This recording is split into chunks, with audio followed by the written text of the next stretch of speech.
आंधळा असल्यामुळे त्याला खाद्य दिसत नाही, त्यामुळे मालकाला स्वतः त्याला भरावं लागतं. या ठिकाणी आपण त्याची माहिती या ठिकाणी जाणून घेतली. शंभू असं त्या कोंबड्याचं नाव आहे. करानिरा नदीवरती संगम असलेल्या सोनगाव या गावातील रहिवासी आहेत आणि त्या ठिकाणी एक सुप्रसिद्ध शंभू महादेवाचं मंदिर आहे. त्या शंभू महादेवाच्या मंदिरावरून या कोंबड्याचं नाव शंभू असं ठेवण्यात आलेलं आहे. नमस्कार, मी सागर चव्हाण लोकशाही भारतमध्ये सर्व दर्शकांचे स्वागत करतो. तर मंडळी, फलटण येथे कृषी महाविद्यालय या परिसरामध्ये मालोजीराजे कृषी प्रदर्शन 2025 भरवण्यात आलेले आहे. ह्या कृषी प्रदर्शनाचे 3रं वर्ष आहे आणि या कृषी प्रदर्शनामध्ये एक प्रमुख आकर्षणाचा केंद्रबिंदू ठरलेल्या राधा म्हैस आपण पाहिली. त्यानंतर आता या ठिकाणी आपण शंभू नावाचा कोंबडा पाहणार आहोत, त्याची माहिती जाणून घेणार आहोत आणि त्याचं संगोपन कशा पद्धतीने होत आहे याची माहिती सविस्तर या ठिकाणी आपण त्या कोंबड्याचे जे मालक आहेत त्यांच्याकडून जाणून घेणार आहोत. तर नमस्ते, माझं नाव अथर्व जिरपे. मी आता 12वीमध्ये शिकत आहे. मी VP कॉलेजला आहे. मी विद्याप्रतिष्ठानला. मी सोनगावचा रहिवासी असून हा एक आंधळा कोंबडा आहे. आंधळा आहे. हो, त्याला डोळे आहेत की दिसतात? त्याला डोळे आहेत पण त्याला दोन्ही डोळ्यांनी दिसत नाही, आतमधले लेन्स नाहीत त्याला.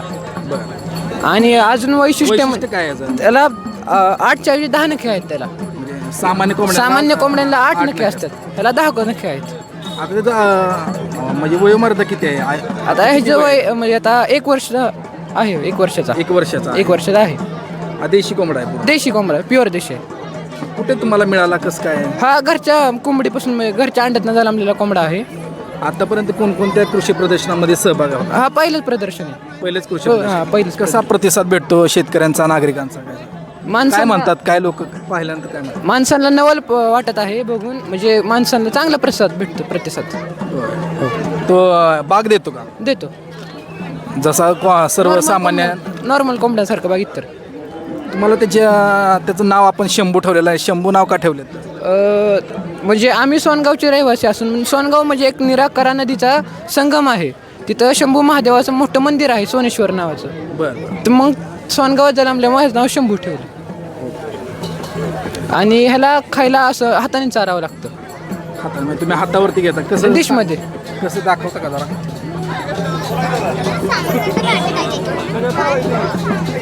खाणार का? हो, खाणार. दाखवा. असं बसूनही करावं लागतं.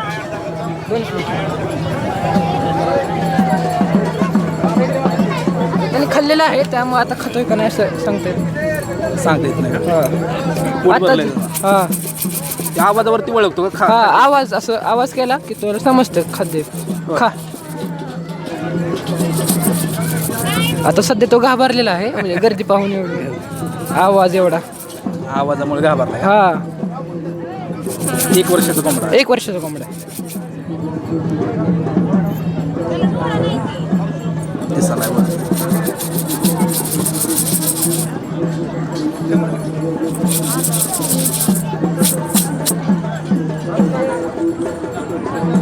त्याची नोंद वगैरे कुठे काय झाली का? नाही, पहिलंच प्रदर्शन असल्यामुळे, म्हणजे आम्हाला काय ह्यातला अनुभव नसल्यामुळे पहिलंच प्रदर्शन. इथून पुढे मग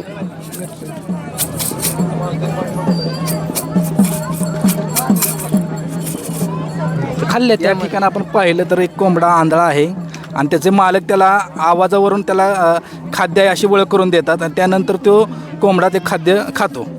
आंधळा असल्यामुळे त्याला खाद्य दिसत नाही, त्यामुळे मालकाला स्वतः त्याला भरावं लागतं. या ठिकाणी आपण त्याची माहिती या ठिकाणी जाणून घेतली. शंभू असं त्या कोंबड्याचं नाव आहे. करानिरा नदीवरती संगम असलेल्या सोनगाव या गावातील रहिवासी आहेत आणि त्या ठिकाणी एक सुप्रसिद्ध शंभू महादेवाचं मंदिर आहे. त्या शंभू महादेवाच्या मंदिरावरून या कोंबड्याचं नाव शंभू असं ठेवण्यात आलेलं आहे. लोकशाही भारत, सागर चव्हाण, फलटण.